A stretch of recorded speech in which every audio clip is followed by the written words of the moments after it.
The War Council chamber aboard Crimson Fang Station smelled like blood and metal. Warlord Krethus slammed his clawed fist on the holographic table, making the projected star systems flicker and shake. His scales were dark red, almost black in the dim lighting, and his eyes burned with frustration. "We cannot hold 3 worlds," he growled. The translator implant in his throat turned his words into something the other species could understand. "The hollow swarm will consume everything. We must retreat." 2000. Crossan. Huntmaster Valrix stood across from him, tall and covered in golden fur that caught the light. His species looked like massive lions that walked on 2 legs, and right now his mane bristled with anger. "The Marok do not abandon territory. We fight until victory or death." "Then you choose death," hissed Scoutmaster Thrix. The Kresh officer's insect body clicked and rattled as she moved. Her forearms gestured at the battle reports floating in the air. 40 million civilians across 3 colony worlds. The Hollow will reach them in 6 days. We need 8 days to evacuate everyone. The math is simple. Oh, the argument had been going for hours. Representatives from a dozen predator species filled the council chamber, and every one of them was born for war. The Vroth were descended from apex reptilian hunters. The Marok came from pack predators who ruled their entire planet. The Kresh had conquered their world through perfect hive tactics. These were the greatest warriors in the known galaxy, and they were losing. The Hollow Swarm was different from any enemy they had faced before. The parasitic creatures consumed everything organic, spreading like a plague across worlds. They had already destroyed 6 colonies. Now 3 more stood in their path, and the Galactic Mandate's forces were stretched too thin. "We vote," Krethus said finally. "All in favor of tactical retreat, abandoning the 3 colonies." Hands, claws, and appendages began to rise around the table. The decision felt wrong, but it was logical. Better to save the military forces than lose everything trying to protect civilians who were already doomed. The door to the council chamber opened. Every warrior turned, irritation clear on their faces. The meeting was closed. No interruptions were allowed during War Council sessions, but then they saw what walked through the door, and the complaints died in their throats. It was a human. That alone was unusual. Humans were new to the Galactic Mandate, barely a member species. They had only 2 colonies and a small military force. Most predator species considered them weak. Humans had no natural weapons, no armor, no venom. They were small and soft. But this human was carrying cubs. A small female child sat on his shoulders, her hands holding his hair for balance. A smaller male child was strapped to his back in some kind of carrier. Both cubs were quiet, looking around the chamber with wide eyes. The human walked calmly to the table. He was wearing a military uniform that was dirty and torn in places. There was blood on his sleeve. Though he did not seem injured, his face was tired, with lines around his eyes, but he moved with purpose.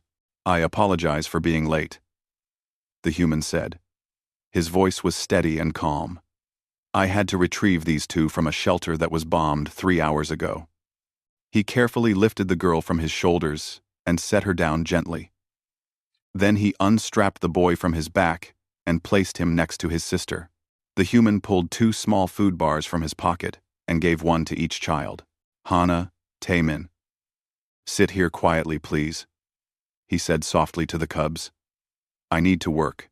The girl named Hana nodded seriously. She was maybe 6 years old, with dark hair and a dusty face. The boy, Taemin, looked younger, perhaps 4. He clutched the food bar and pressed against his sister's side. The human stood and faced the War Council. Silence filled the chamber. Krethus stared at the human and the cubs. His species laid eggs and left them to hatch alone.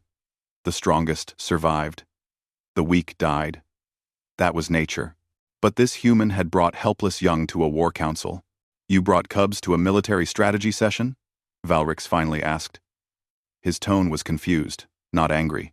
Day One looked at the Marok warrior. "Yes, The shelter was destroyed. I could not leave them alone. They have already lost their parents. There are others who could watch them, Thrix pointed out. Civilians. Caretakers. There are. Day One agreed. But I found them. So they are my responsibility now.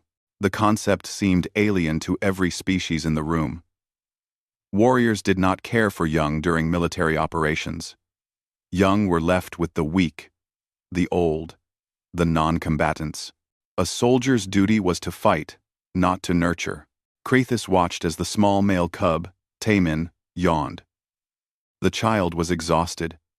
Without seeming to think about it, the boy leaned against the nearest object for support. That object happened to be Krathis's armored leg. The warlord froze. The tiny warm body pressed against his scales. The cub's breathing was already slowing. He was falling asleep.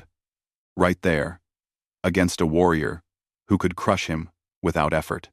Day One glanced over, saw his son leaning on the Vrath commander, and simply nodded his thanks before turning back to the holographic display. You were voting on retreat, Day One said. May I see the current tactical assessment? Valrix, still processing what he was witnessing, gestured at the display. The human studied the numbers, the fleet positions, the projected hollow advance. His face showed no emotion, but his jaw tightened. You plan to abandon them, he said quietly. It was not a question. We have no choice, Krathis replied. The cub against his leg was fully asleep now, making small sounds. The warlord did not move, afraid of waking the small creature. Why was he afraid of waking it? The math does not work. Done. The math does not work. Day One reached down and gently picked up Taemin, cradling the sleeping boy against his chest. He pulled a blanket from his pack and wrapped it around the child. Then he did the same for Hana, who was fighting to keep her eyes open. The warriors watched this behavior with fascination. The human moved with such care, such gentleness. These were the hands of someone who had killed in battle. Yet they held the cubs like they were made of glass. Why did you bring them here? Valrix asked again. Truly, you could have left them somewhere safe. Day One looked around the council chamber. He met the eyes of each warrior in turn. Because this is what we are fighting for.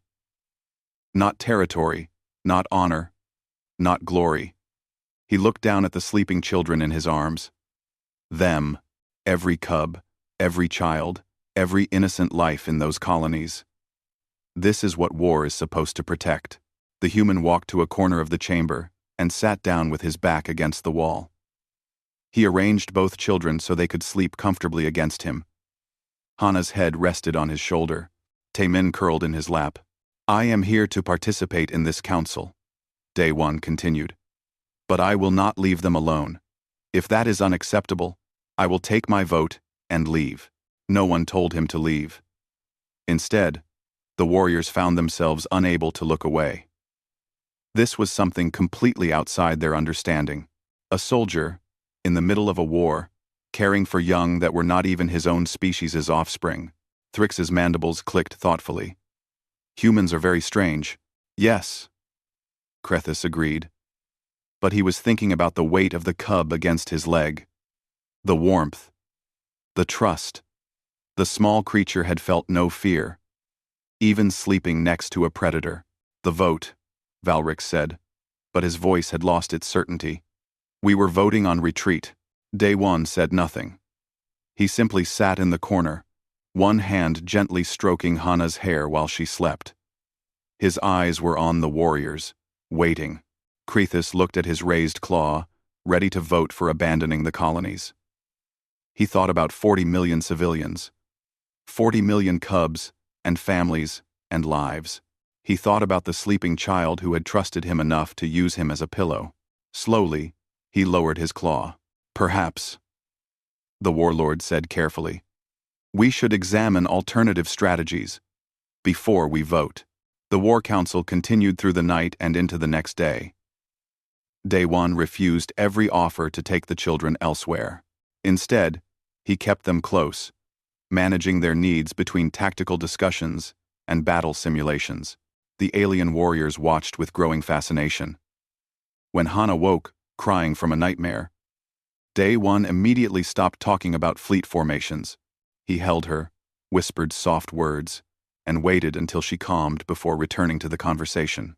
When Tae Min said he was hungry, Day One fed him first, giving the boy his own ration before eating anything himself. Krithis found this behavior completely illogical. In Vrath culture, adults ate first. The strong survived. The weak learned to fend for themselves or died. But watching Day One share his water with Tae Min, making sure the boy drank enough before taking even a sip himself, something stirred in the warlord's chest. Something old and forgotten. Valrix noticed it too. The Marak raised cubs in prides, with many adults sharing the responsibility. But individual attachment was considered weakness. A warrior who loved one cub too much might hesitate in battle, might make poor decisions to protect that specific young one. Better to care for all cubs equally, and none too deeply. Yet here was this human, clearly bonded to these two small creatures, and he showed no weakness.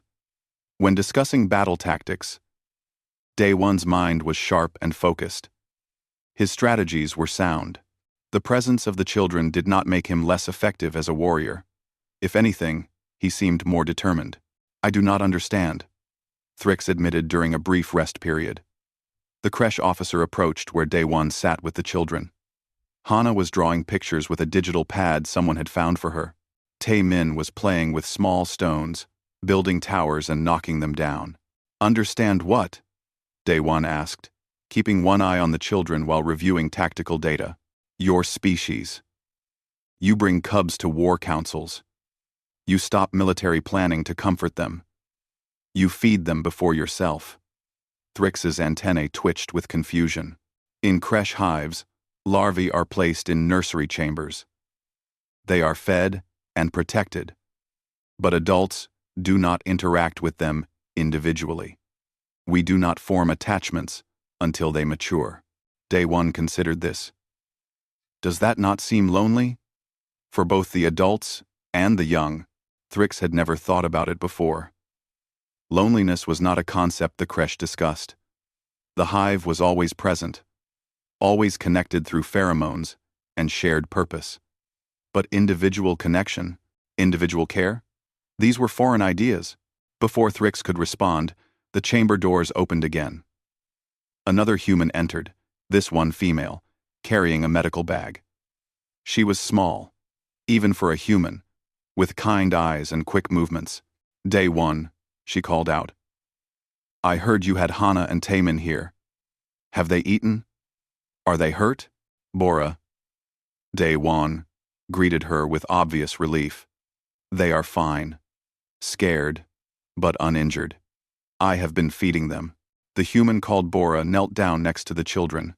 She checked them over with gentle hands, looking in their eyes, examining their arms and legs. "Any trouble sleeping? Bad dreams?" Hana nodded quietly. "I dreamed about the bombs." Bora's face softened with sadness. She pulled the girl into a hug. "I know. Sweetheart, I know. Those dreams will come for a while. But you are safe now." The alien warriors watched this interaction. Two humans, both clearly military personnel based on their uniforms, stopping everything to care for young. And they did it so naturally, as if it was the most normal thing in the world. "I can take them to the medical bay," Bora offered. "Let you focus on the council work." "No," Day One said firmly. "They stay with me." Bora nodded, understanding without needing explanation. She reached into her bag and pulled out a small stuffed animal, offering it to Tae Min. The boy's face lit up, and he clutched the toy to his chest. "I will check on them every few hours," Bora said. She stood and addressed the War Council. "Thank you for allowing the children to stay here. I know it is unusual. Very unusual," Krithis muttered. But he found he was glad the cubs were still present. He had started to notice when Tae Min smiled, when Hana laughed at something her brother did. These small moments of joy in the middle of war planning created a strange feeling in his chest. Another human arrived later that afternoon. This one was male, tall, and broad-shouldered, with the bearing of a ship captain. He entered the council chamber and immediately spotted the children. Day 1. You found them. The new human crossed the room and crouched down to the children's level. Hana, Taemin, I am so glad you are safe. Young-soo, Daewon introduced him to the council. Captain of the Earth vessel Morning Star. Also here to represent human forces. Young-soo stood and gave a respectful nod to the assembled warriors. Then, without being asked, he settled down next to the children. Keep working, Daewon. I will watch them for a while. Just like that, the two humans coordinated childcare while participating in military planning. Young-soo engaged the children in quiet games while listening to the tactical discussions. When Daewon needed to present Earth's defensive strategies, Young-soo took over completely, keeping both children occupied and calm. This is normal for your species? Valrix asked, genuinely curious. Warriors caring for young during military operations? Humans care for young during everything. Young-soo replied simply. War, peace, disaster, celebration. The cubs always come first.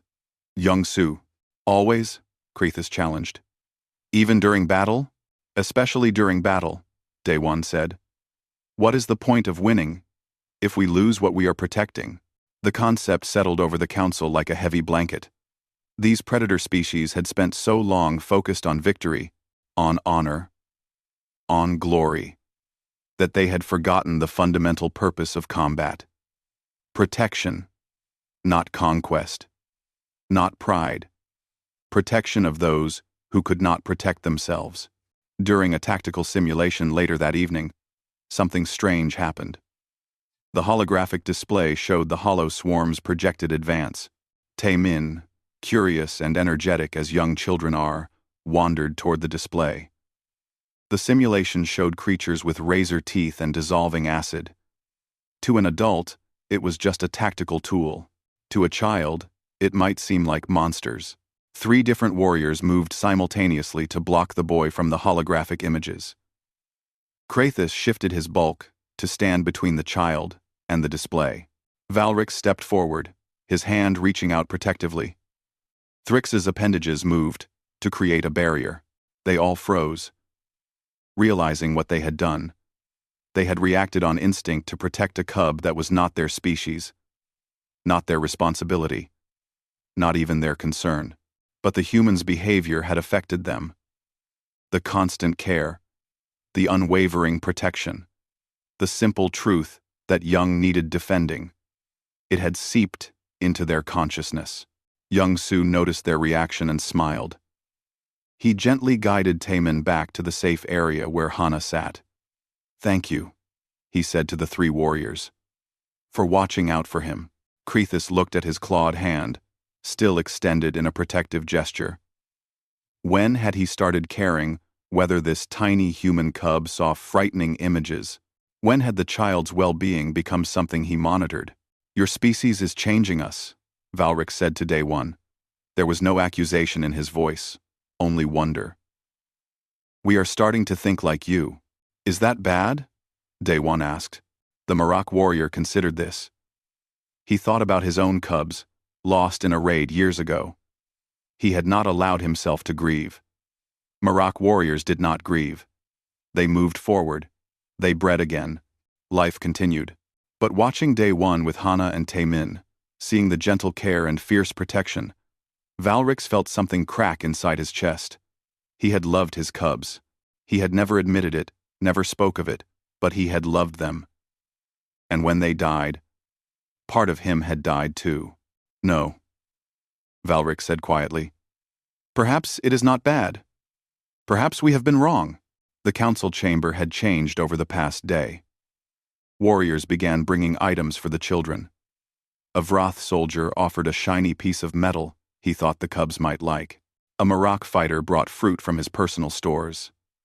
A creche technician created a small, glowing orb that changed colors, which fascinated Taemin endlessly. These were warriors bred for battle, trained for combat, designed by evolution to hunt and kill. Yet here they were, trying to make two small human children smile. Bora returned that evening to check on the children again. She found Hana asleep in Daewon's lap, while he reviewed star charts. Taemin was curled up against Valrix's side, the massive Marak warrior sitting very still to avoid disturbing the sleeping cub. "They trust you," Bora said softly to Valrix. The Huntmaster looked down at the small, warm body pressed against him. "I do not understand why. I am a predator. I am dangerous. You are also safe," Bora replied. "Children know the difference. They can feel it. You would protect them. So they trust you." After she left, Valrix continued to sit motionless, letting the cub sleep. Around him, the War Council debated strategies and argued about fleet positions, but the Huntmaster was thinking about trust, about protection, about the cubs he had lost and the new purpose stirring in his heart. When Taemin woke an hour later, he looked up at Valrix with sleepy eyes and smiled. The Marak warrior felt his breath catch. Such a small gesture. Such a simple expression of happiness, yet it meant everything. "We cannot abandon the colonies," Valrix said suddenly, interrupting the current debate. The council turned to look at him. Krithis tilted his head, scales rustling. "You have changed your position, Huntmaster?" Valrix looked at Taemin, then at Hana sleeping peacefully in Daewon's arms. He thought about 40 million souls across 3 worlds. 40 million cubs and families who trusted warriors to protect them. "Yes," he said firmly. "I have changed my position. The human is right. This is what we fight for." 2 days had passed since Daewon walked into the War Council carrying children. The debate over the 3 colony worlds reached its critical moment. The Hollow Swarm would arrive in 6 days. Evacuation needed 8 days. The numbers had not changed. Hana and Taemin sat in their usual corner of the council chamber. They had become familiar fixtures. These small humans, who showed no fear of the alien warriors around them. Taemin was playing with the color-changing orb the creche technician had made for him. Hana was drawing pictures and showing them to anyone who would look. A new presence had joined them. A young Marak cub, no more than 3 years old in human terms, sat between the human children. His parent had died in the previous battle against the Hollow. Valrix had claimed responsibility for the orphan, but the cubs seemed more interested in staying close to Hana and Taemin. The 3 young ones sat together, sharing food and playing simple games while the adults decided their fate. "We must vote now," Krethis announced. His voice was heavy with reluctance. "Every hour we delay costs us tactical advantage, all in favor of tactical retreat, abandoning the colonies of Refuge, Haven's Gate, and New Spring." Daewon stood. Hana noticed and came to stand beside him, taking his hand. Taemin followed, holding on to his other hand. The young Marak cub, not wanting to be left alone, pressed against Taemin's side. "Before you vote," Daewon said quietly, "I would like to present an alternative." Thrix's antennae twitched with interest. "We have examined every tactical scenario. There is no alternative that allows us to hold all 3 worlds." "One. There is one," Daewon replied. He activated his personal datapad, and a new tactical display appeared above the holographic table. "We call it the Guardian Protocol." The projection showed ship positions, ground forces, and defensive installations arranged in a pattern the alien warriors had never seen before. Instead of massing forces for maximum combat effectiveness, the strategy distributed military assets in thin lines between the Hollow Swarm and the evacuation routes. Young Su stepped forward to help explain. He had arrived an hour earlier with news from Earth. The Guardian Protocol prioritizes civilian evacuation above all else. Military forces hold impossible positions to buy time. Every hour we hold is another 100,000 civilians who reach safety. "Impossible positions," Valrix repeated, studying the projection. "You mean suicide positions?" Yes, Day One admitted. There was no point in hiding the truth. Mathematical analysis gives defenders a 17% survival rate. The positions will fall, but they will fall slowly enough to save the civilians. Silence filled the chamber. What the human was proposing was military insanity. Warriors did not throw their lives away for marginal gains. They fought smart. They fought to win. They preserved combat effectiveness for future battles. No species would accept this, Crethus said flatly. You are asking warriors to die certain deaths. I am asking warriors to remember what they fight for, Day One replied.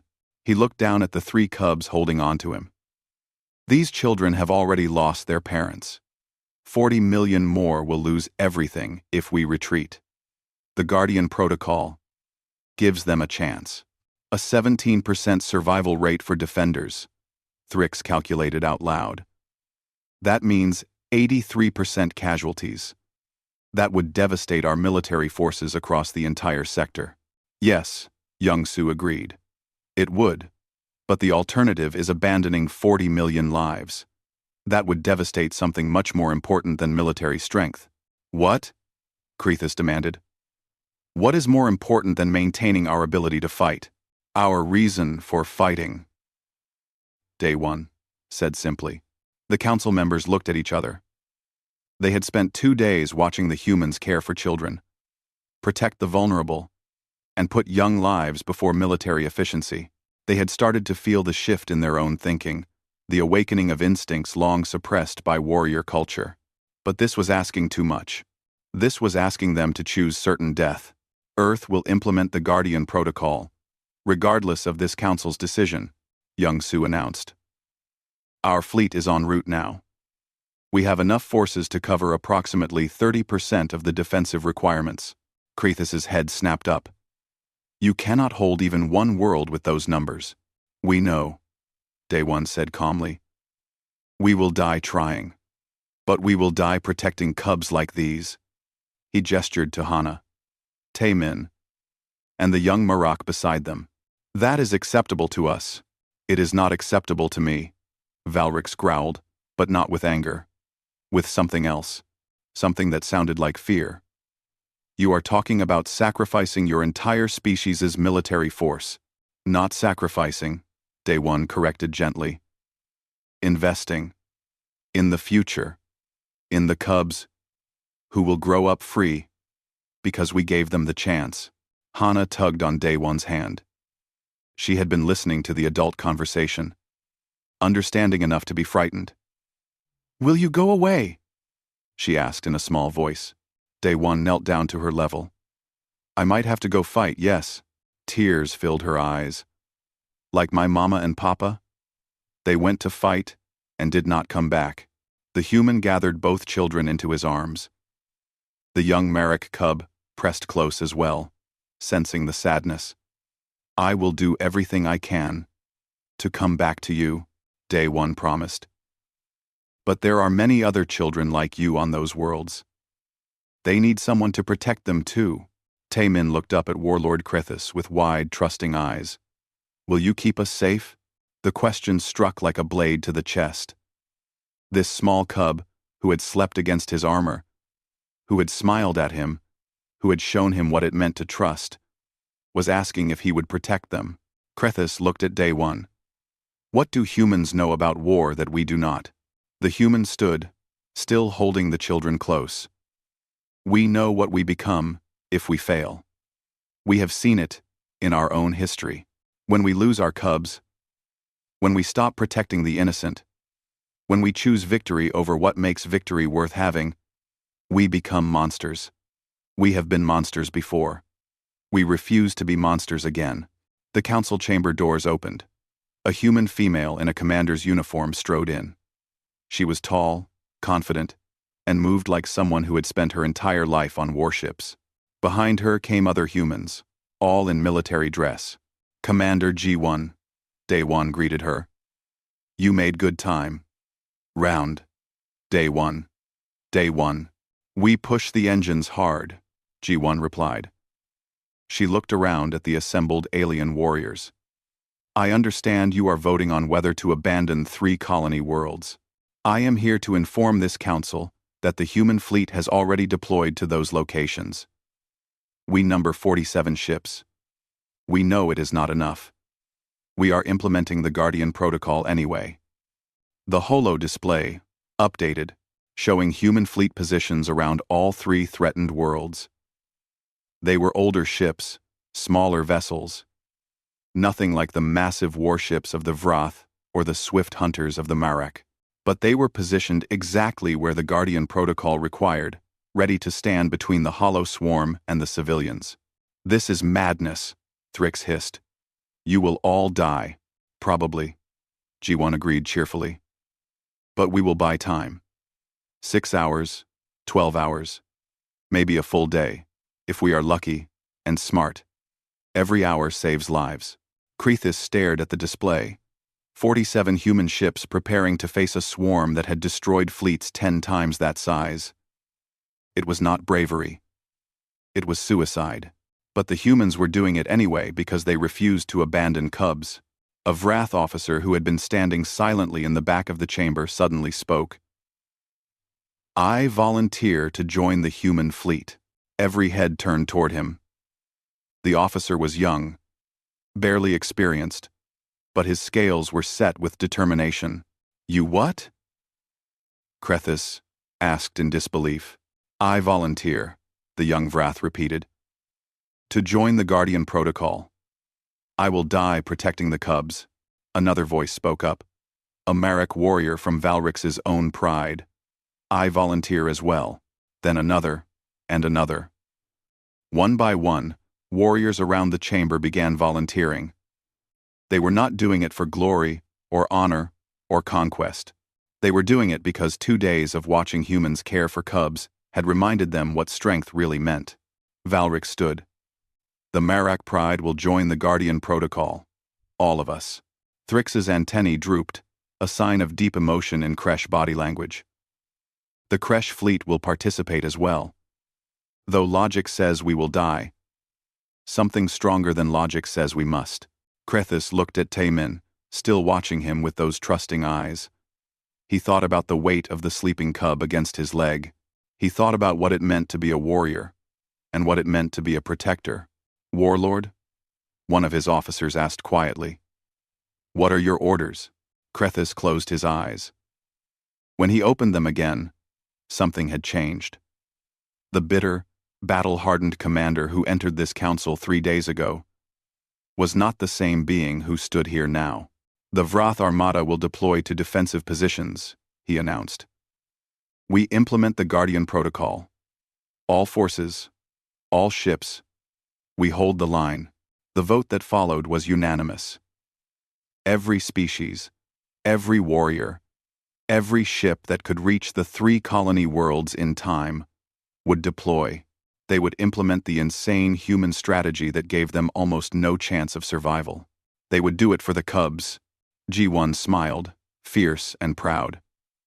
Then we have 4 days to coordinate the largest multi-species military operation in Galactic Mandate history. I suggest we begin. Day 1 set the children down gently. Bora will take you somewhere safe now, he told them. I need to help plan the battle. Hana hugged him tightly. Promise, you will try to come back. I promise, he said.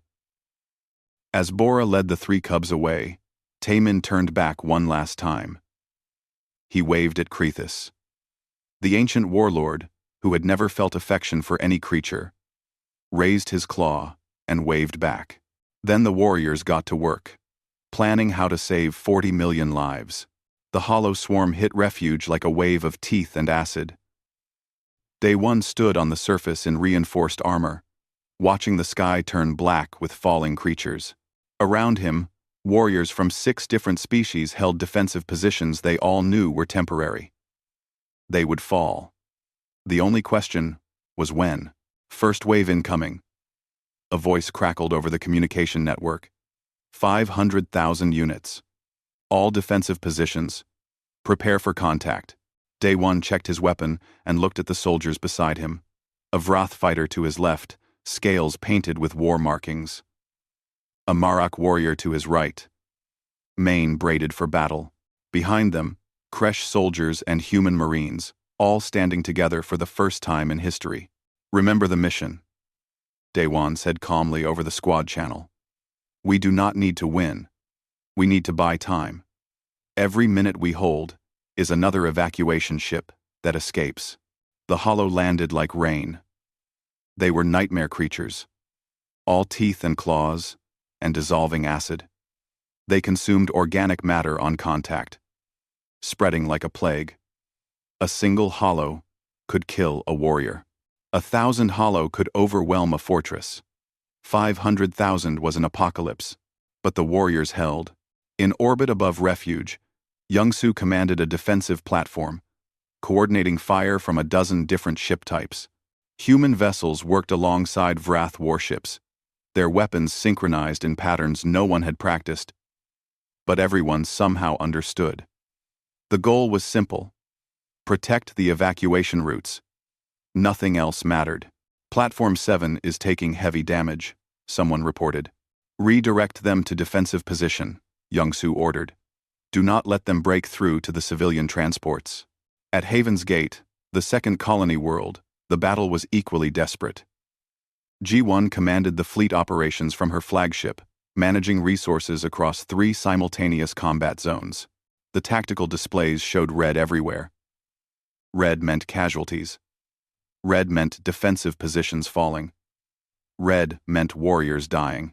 But green meant evacuation ships escaping. And the green numbers kept climbing.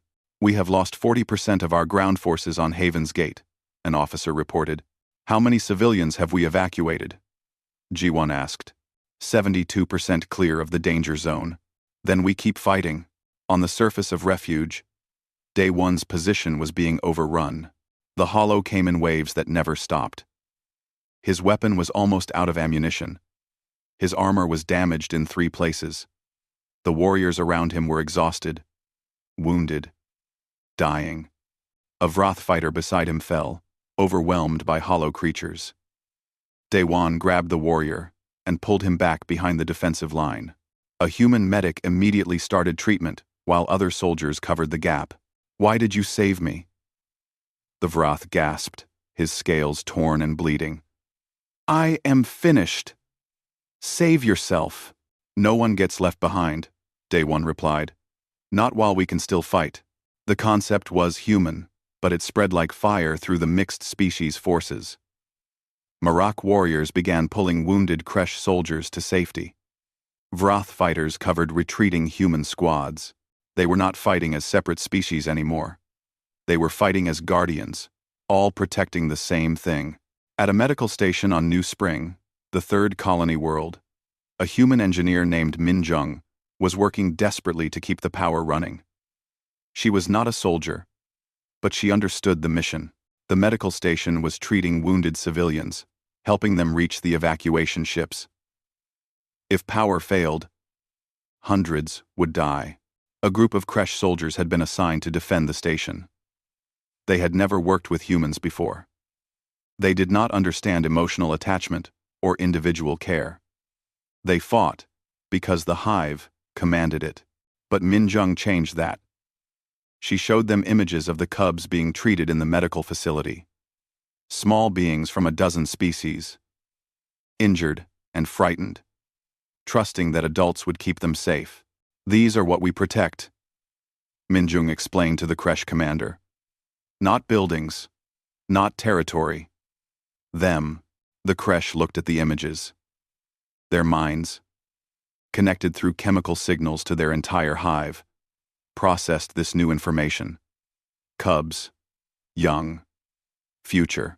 The hive had always been about survival of the species, but they had forgotten that species needed cubs to survive. When the hollow attacked the medical station, the Kresh fought with a ferocity that surprised everyone, including themselves. They did not retreat when tactical analysis said they should. They held positions that cost them terrible casualties. They did it because they had seen the cubs, and something in their ancient biology recognized the imperative to protect them. Day 2 of the battle was worse than Day 1. The Hollow adapted to their tactics, found weaknesses in their defenses. The casualty reports were devastating. 60% losses across all forces, ships destroyed, positions overrun. Warriors dead, by the thousands. But the evacuation continued. 80% of civilians were clear. Then 85%. Then 90%. On refuge, Warlord Crethus was wounded.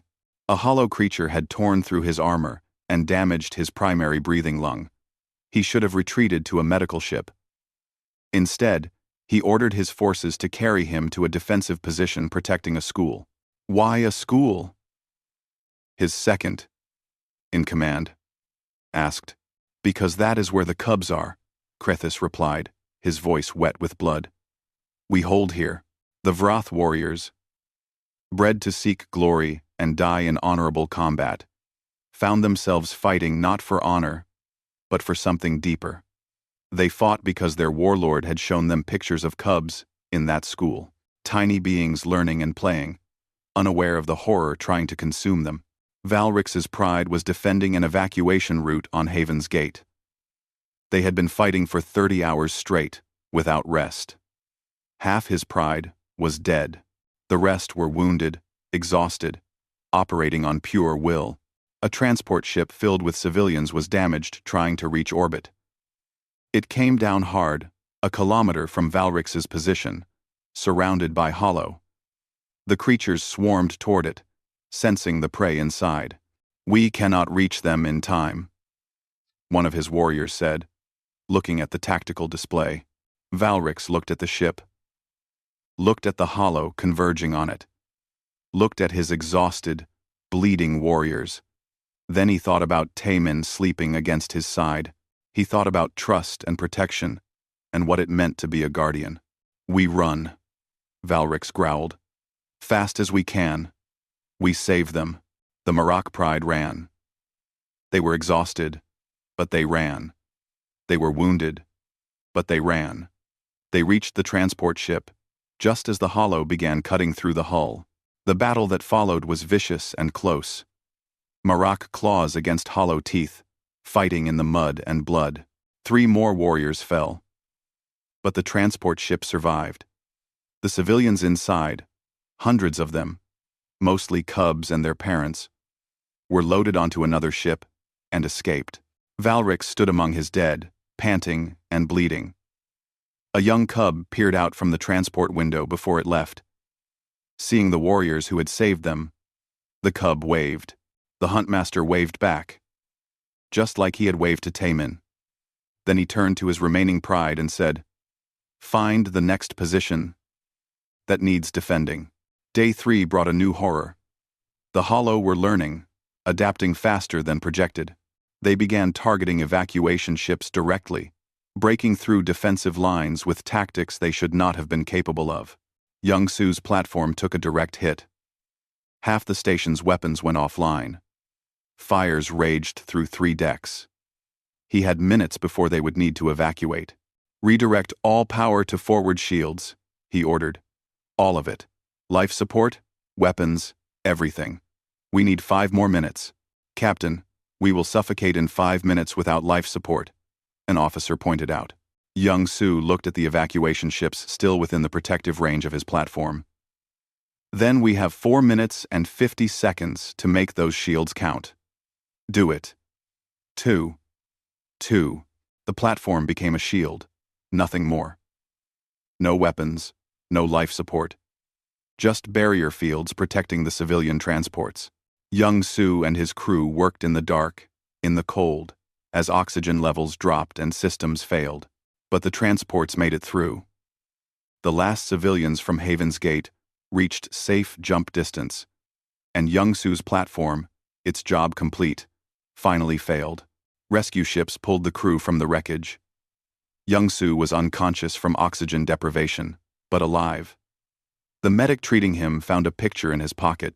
Hana and Taemin, smiling, drawn in crayon by Hana herself. He had carried it into battle. By day 4, the Guardian Protocol was collapsing. They had held longer than anyone thought possible. Bought more time than the math said they could. But the hollow were too many. Too relentless. Too hungry. On refuge, Day One's position finally fell. The defensive line broke, and hollow poured through. He and the surviving warriors retreated to the last extraction point, fighting every step of the way. "How many civilians left?" Day One gasped into the communicator. "Final count shows 96% evacuated across all 3 worlds," came the reply. "You did it. You saved them." Day One felt something in his chest ease slightly. 96%. That meant 38 million civilians were safe. 2 million were lost. But 38 million were alive because warriors had chosen to be guardians. "All remaining forces, retreat to extraction points," G1's voice commanded across all channels. "The mission is complete. Fall back." That is an order. The warriors retreated. Not running, not fleeing, but pulling back in formation. Still covering each other. Still protecting. They had learned from the humans. No one gets left behind. Krithis was pulled from the school's defensive position by his warriors. He was barely conscious. His wounds severe. As they carried him to the extraction ship, he looked back at the school. It was empty now. All the cubs had been evacuated hours ago. He had held that position to the end. And because he had, those young ones were safe. The last transport ships lifted off from all 3 worlds. The hollow swarmed over the empty colonies, finding nothing left to consume. The worlds were lost, but the people were saved. In the medical bay of the command carrier, Day One lay in a treatment bed, his wounds being tended. Bora was there, checking on him with professional concern and personal relief. "Hannah and Taemin?" he asked immediately. "Safe," Bora assured him. "They are in the civilian fleet, scared, but unharmed. They have been asking about you." "Good." Day One closed his eyes. "That is good." Final casualty reports came in over the following hours. 63% of all defending forces were dead or critically wounded. Ships destroyed. Warriors lost. Resources depleted. By any military standard, it was a catastrophic defeat, but 38 million civilians were alive. 38 million cubs would grow up free. And the warriors who survived understood, finally, what victory truly meant.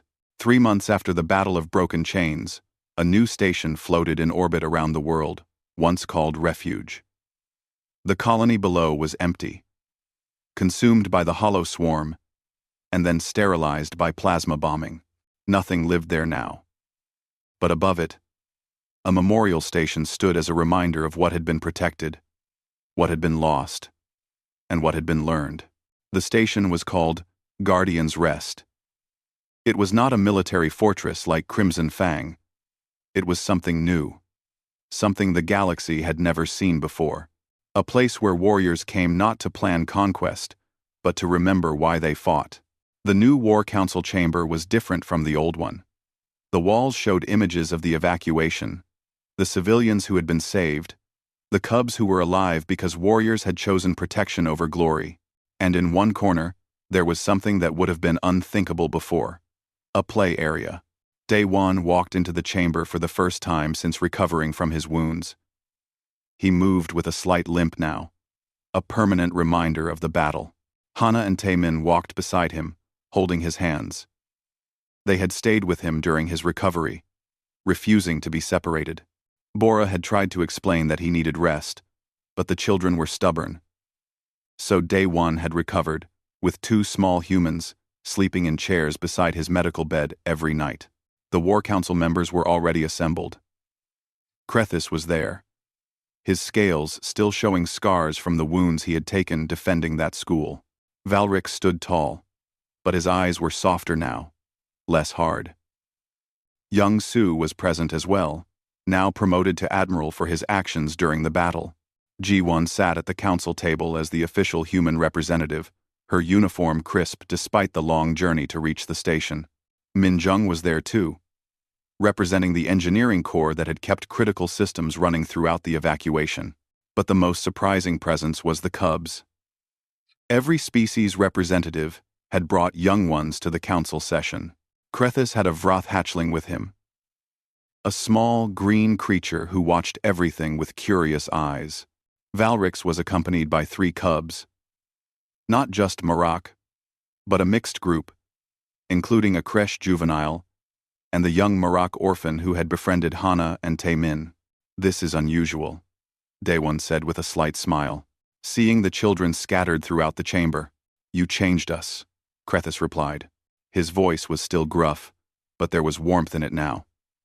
"We learned from watching you. Now we keep our young close. We remember what we fight for." The council session began. But it was nothing like the grim military planning of before. Yes, they discussed defensive strategies and fleet positions. Yes, they analyzed threats and planned responses, but they did it with cubs playing in the corner, with warriors taking turns watching the children, with breaks to feed and comfort the young. When Taemin asked for water, 3 different warriors moved to help him. When a creche juvenile made a distressed sound, Minjung picked it up gently and soothed it until it calmed. The council members smiled at this, remembering how they had first learned these behaviors from watching humans. The Galactic Mandate has officially adopted the Guardian Protocol as standard defensive doctrine, G1 announced. Not the suicide mission version we implemented, but the philosophy behind it. Civilian protection is now the primary military objective across all member species. The Vroth have established new cultural practices, Krathis added. "We now assign guardians to protect our hatchlings. It is a position of great honor. We no longer believe that leaving young to fend for themselves creates strength. We understand now that protecting them creates something better." Valrix spoke next, his voice carrying pride. "The Marak have changed as well. We have created what we call remembrance prides. Warriors are now encouraged to grieve for lost cubs, to form deep attachments, to care for young as individuals, rather than as generic pride members. I myself have adopted 7 orphans from the battle." "7?" Daewon asked, impressed. "I have much love to give," Valrix said simply. "I did not know that before. You showed me." Thrix's antennae moved in the pattern humans now recognized as embarrassment. "The creche evolution is slower. We are a hive species. Individual attachment does not come naturally. But we are trying. I have been assigned as an empathy ambassador, teaching our hives about individual care for young. It will take generations, but we are beginning to understand." The council reviewed reports from across the galaxy. The Guardian Protocol's success, despite its terrible cost, had inspired changes throughout the mandate. Species were examining their own relationships with their young, questioning old assumptions about strength and weakness. Military academies were being restructured. The focus was shifting from pure combat effectiveness to protection strategies. New officers were being taught to value civilian lives as much as tactical victories. "There is resistance, of course," G1 noted. "Many old warriors do not understand these changes. They see them as soft, as weak. Let them think that." Krethis growled. "I have been called weak by warriors who have never held a position until their shields failed and their bodies broke. I have been called soft by those who have never looked into a cub's eyes and promised protection. Their opinions mean nothing." Young Su pulled up statistical analyses. "The interesting thing is that forces trained in Guardian Protocol tactics are actually more effective in combat. Warriors who have something to protect fight harder and smarter than those seeking only glory. The math supports what we have learned emotionally." "Of course it does," Daewon said. "Humans learned this thousands of years ago. A soldier defending home fights differently than a soldier seeking conquest. Purpose makes strength." The afternoon session was interrupted when Hana discovered the young Vroth hatchling trying to draw but struggling to hold the stylus with its claws. She immediately went to help, showing the hatchling how to grip the tool differently. Soon, several cubs were gathered around, drawing together and sharing colors. The council members paused their discussion to watch. These young ones, from species that had never mixed before, playing together without fear or prejudice, learning from each other, protecting each other. This is the real victory, Valric said softly. Not the battle we won. This. Day One was offered supreme command of the new Galactic Defense Forces. The position came with authority over all military operations across the Mandate. It was an honor that would have been unthinkable for a human just months ago. He declined. I am not a commander, Day One explained to the surprised council. I am a protector. I do rescue and recovery work. I find cubs in bombed shelters and bring them to safety. That is what I do best. And that is what I want to continue doing. But you could do so much more with that authority, Thrix argued. I am doing what I love, Day One replied, looking at Hana and Taemin. I am doing what matters. Let others command fleets. I will save cubs. The council accepted his decision. Young-Su was offered the supreme command position instead, which he accepted. G1 would serve as his second, representing human tactical philosophy. Minjung would lead technology development, ensuring all species could share defensive innovations. Bora arrived at the station later that day. She had been traveling between refugee centers, providing medical care and psychological support to civilians displaced by the battle. She brought news of the evacuation survivors. 96% saved, she reported. 38,400,000 souls. They have been resettled across 14 different worlds. The integration is going remarkably well. Species are mixing, communities forming across traditional boundaries. And the cubs? Krethus asked. How many young ones survived? 12 million children under the age of maturity for their species, Bora said. Every single one has been placed with families or guardian groups. We lost many, but 12 million will grow up knowing that warriors from a dozen species sacrificed everything to protect them. The weight of that settled over the council. 12 million young lives. 12 million futures. That was what 63% casualties had purchased. That was what the Guardian Protocol had protected. As evening approached on the station, the council session ended. But the members did not immediately leave. Instead, they stayed, talking quietly while the cubs played, sharing food, telling stories, watching the young ones with expressions that were still new to some species. Love, pride, hope. Taemin approached Krethus, carrying a drawing he had made. It showed a large creature with scales standing protectively over small figures. This is you, the boy explained. Keeping us safe. The warlord took the drawing with careful claws. His eyes, which had seen 100 battles and 1,000 deaths, became wet. Thank you, small one. I will keep this forever. Valrix's adopted cubs gathered around him, a rainbow of species all seeking comfort from the same warrior. He wrapped his arms around them, pulled them close, and felt complete in a way he had never imagined possible. Thrix watched the scene with analytical interest. Her hive mind was receiving all these observations, processing the emotions she was experiencing. Across the galaxy, millions of Kresh were beginning to feel the first stirrings of individual empathy, transmitted through their chemical network. It would change their species forever. Day One sat with his back against the wall, the same position he had taken in the old War Council chamber months ago.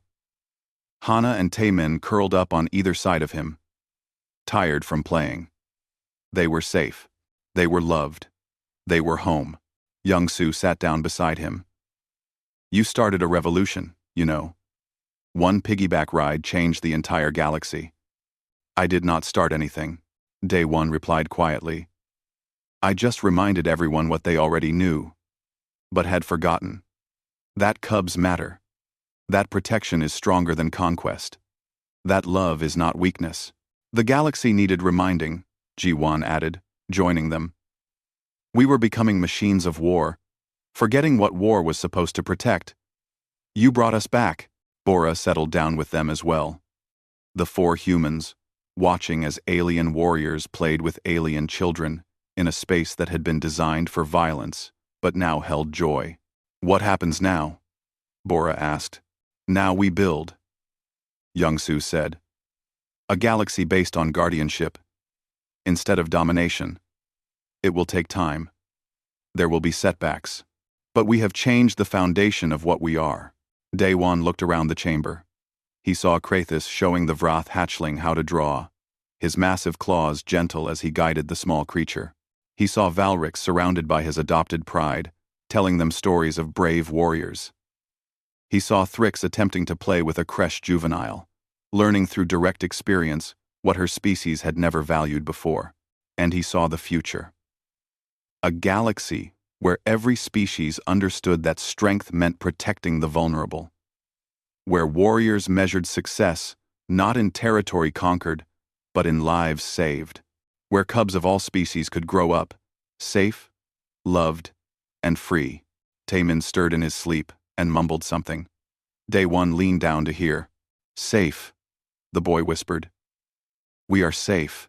"Yes," Daewon replied softly, stroking the child's hair.